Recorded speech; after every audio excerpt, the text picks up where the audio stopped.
Alright, we're here at Gwanghwamun. Nag-avail kami ng ni Klook. Ay, tawid na daw tayo. Nag-avail kami ng services ni Klook. Ito yung Seoul City na hop-on, hop-off bus. So si Kuya Gerald naman ang nakikipag-usap or nag-avail. So siya ang kukuha ng aming mga ticket. Bali ganito yung itsura ng mga bus. Take a look ba? Ganito rin yung ginawa namin 7 years ago. Total kasama namin si Ina. Ulitin na lang namin. Ito na yung kanilang hop-on, hop-off bus. Kung di ako nagkakamali, may dalawang style. Ito nga yung merong, ano bang tawag doon?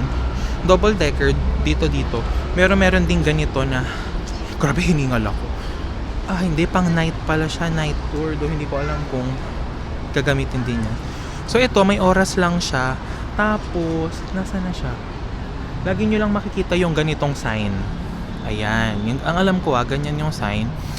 Pag bumaba na kami sa ibang stop, kunwari sa palasyo or what, babalik kami dito sa ganyang sign kasi dyan hihinto yung mga ganitong bus. Huwag kayong basta-basta sakay. Dapat tandaan yung itsura ng bus. Pero feeling ko naman tandain siya kasi ito lang naman yung bus na ganito dito.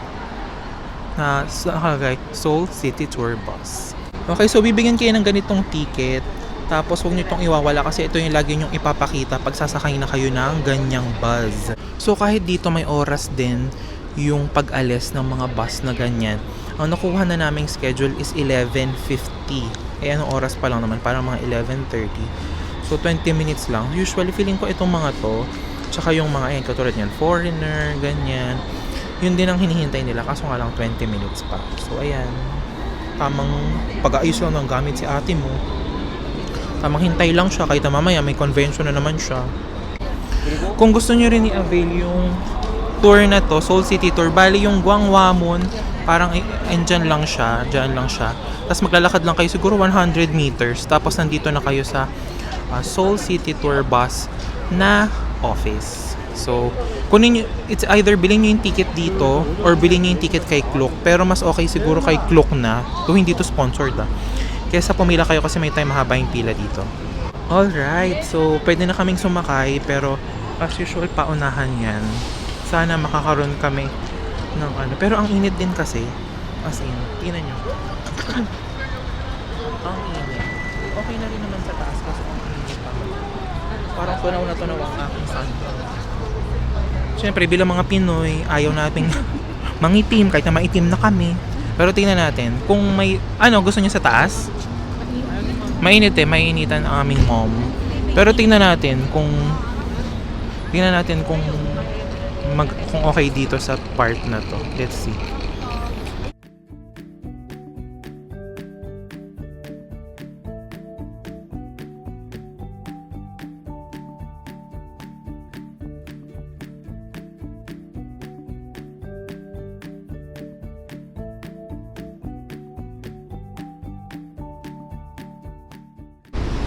Ang aming first stop ng Namsanggol Hanok Village.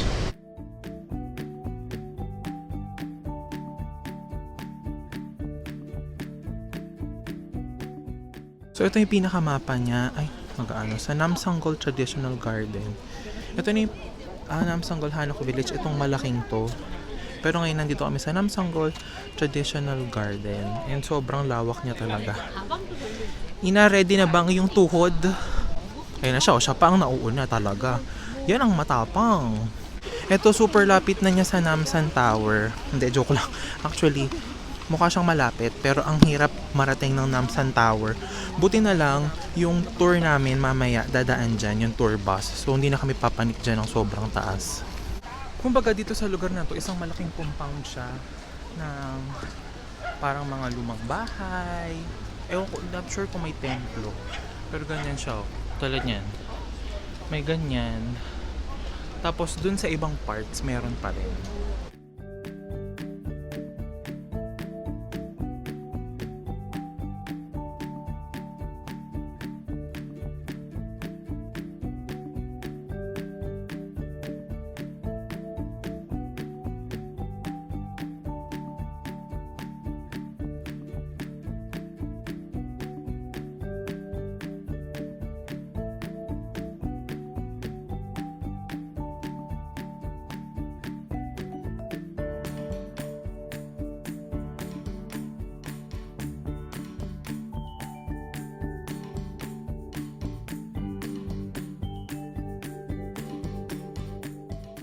This stop is Shilla Hotel in Changchundan Park. Shilla Hotel in Changchundan Park.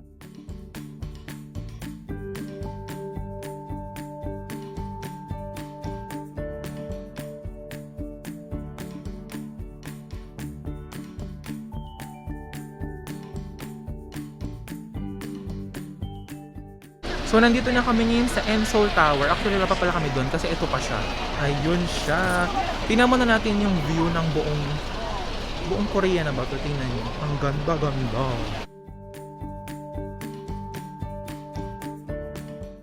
Basta dito may trip naman kayo kung gusto nyo na babaan lahat or mamili lang kayo. Kasi kami gano'n lang ginawa namin. Namili lang kami ng mga stop kasi nakakapagod naman pag lahat binabaan namin. Sabi doon sa napanood ko, konti na lang yung lalakarin para makapunta doon. Parang yun na lang din naman, wait lang.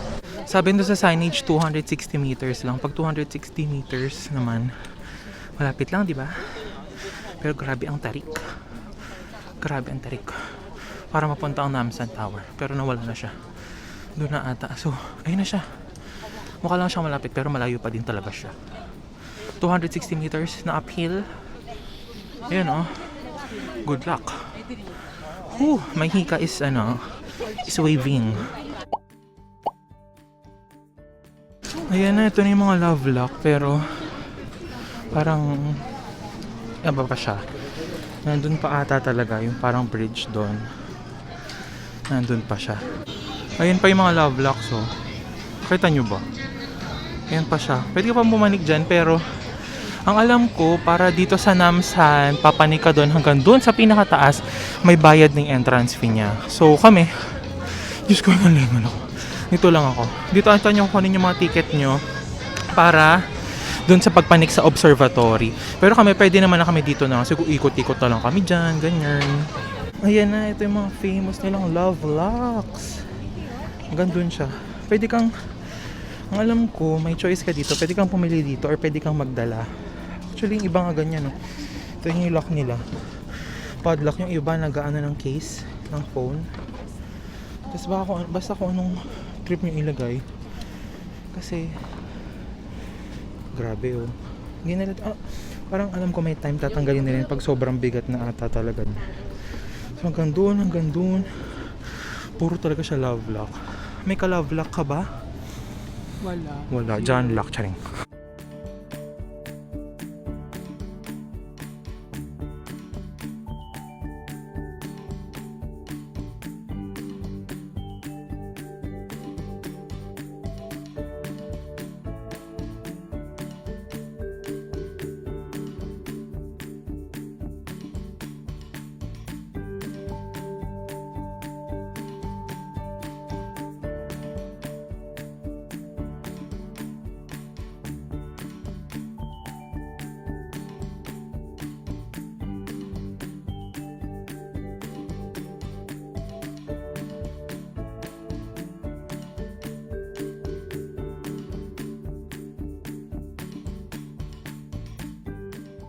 So for our next stop, hindi ko lang baka last stop na to.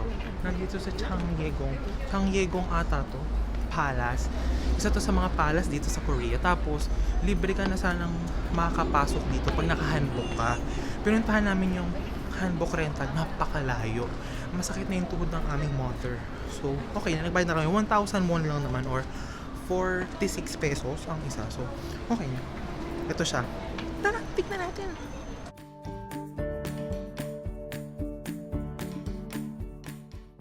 Ayun o, diba, sa mga Korean novela, dyan naupo yung hari o kaya emperor. Tapos nandyan yung kanyang mga ministry. Itaas niya kahit meron pa siya. Nakatakot yung taas. Grabe yung amoy. Very, very kahoy talaga. Empress Key. Hello, Empress? Hello. Ang taray naman, Empress Key.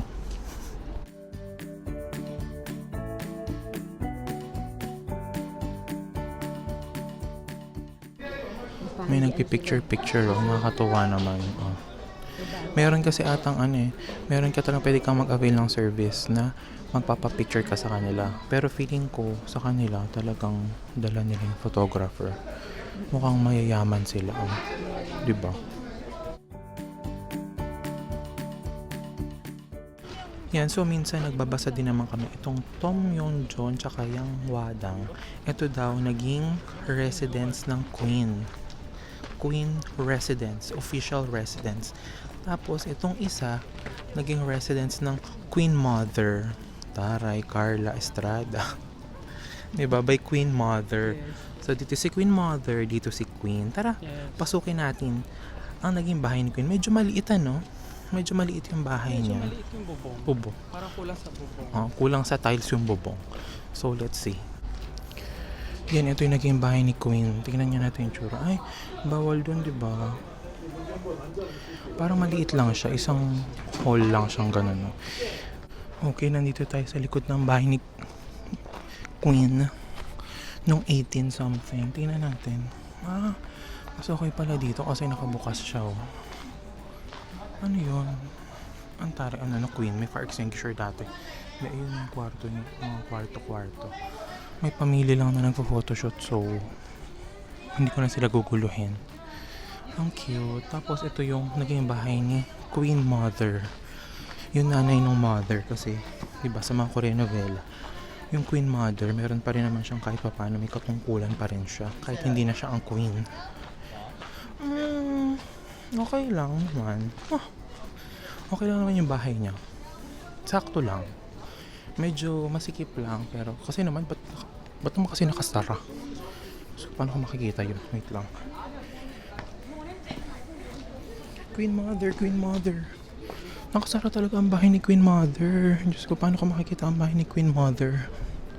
Teka lang. So, ito sa personal Queen Mother. May tao pala. May nagde-date. Sarado talaga siya. Sarado yung bahay ni Queen Mother. Diba? Nawala na yung kuya ko. Ayan, so makikita natin. Ito ang bahay ng Queen. At ang Queen naman namin ay nandoon. Ay, nakikita niyo ba siya? Ayun o. Saan na siya? Ayun. Ayun si Ina. Napagod na siya. Kaya umupo na muna siya. Yan ang tunay na Queen. Upo-upo lang. Ito na. Ang aking brother.